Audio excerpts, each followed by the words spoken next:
Habitants des villes et d'ailleurs, les écoquartiers, ça vous parle? En fait, il n'y en a pas deux pareils. Pour y voir plus clair, suivez nos rencontres.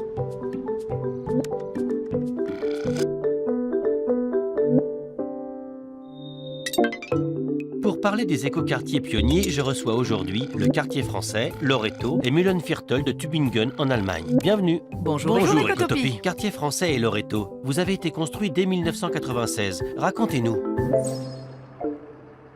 Tübingen est une vénérable cité universitaire habitée par un tiers d'étudiants. Les faubourgs malfamés de la Südstadt sont occupés par les usines et les garnisons étrangères. On les appelle l'au-delà. Au départ de l'armée française en 1991, la ville déclare la Südstadt domaine de développement urbain et acquiert les terrains au prix de la friche militaire. Puis elle vend la plupart des parcelles à des coopératives d'habitants ou Baugruppen. C'est la ville qui lance toute seule l'opération? Oui, car les banques et les coopératives ne font pas confiance aux Baugruppen. Mais la ville leur impose des conditions. Pas plus de 6 étages, des réductions d'énergie, des commerces en rez-de-chaussée et un projet social ou écologique pour chaque coopérative. Ce sont les habitants eux-mêmes qui ont conçu vos quartiers?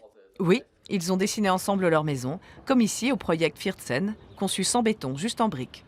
On a conservé les arbres, transformé les écuries en ateliers d'artistes, réservé les casernes aux étudiants et converti la halle aux chars en espace de jeu. Notre quartier a beaucoup de cachets, et même un petit air français. Tout le monde se connaît, s'entraide et partage avec les autres les objets dont on ne se sert plus. C'est vrai, chez nous, tout est fait pour faciliter la communication.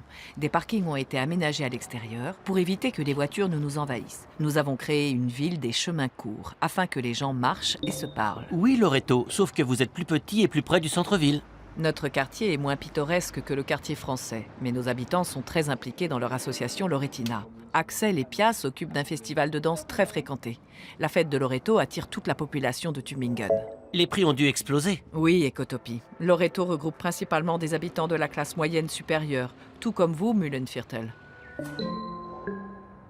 Oui, Loreto. Notre quartier a été construit en 2005 sur une friche industrielle privée. Les postulants à l'autopromotion étaient nombreux, mais comme le terrain lui a coûté cher, la mairie a revendu des parcelles à des promoteurs et construit des logements sociaux. Le quartier est certes moins typique, mais écologiquement plus évolué. Nous avons créé des corridors d'air pour optimiser la ventilation et orienter les immeubles pour mieux profiter de la lumière naturelle.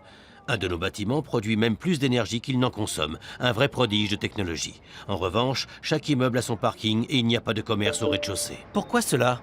Il ne faut pas se voiler la face. Nous sommes dans la région du monde où se construisent les plus belles voitures. Et nous n'avons pas de bus toutes les 5 minutes, loin de là. Les promoteurs privés ont refusé de vendre des locaux commerciaux en même temps que les appartements. Effectivement, vous êtes un quartier modèle, mais sans âme. Tout est clôturé chez vous, même les livres. Nous ne sommes pas nés à la même époque. Vous avez choisi tous les deux la promiscuité, la fantaisie, la vie communautaire. Nous, on préfère l'intimité et le silence, chacun chez soi dans nos belles cours fleuries.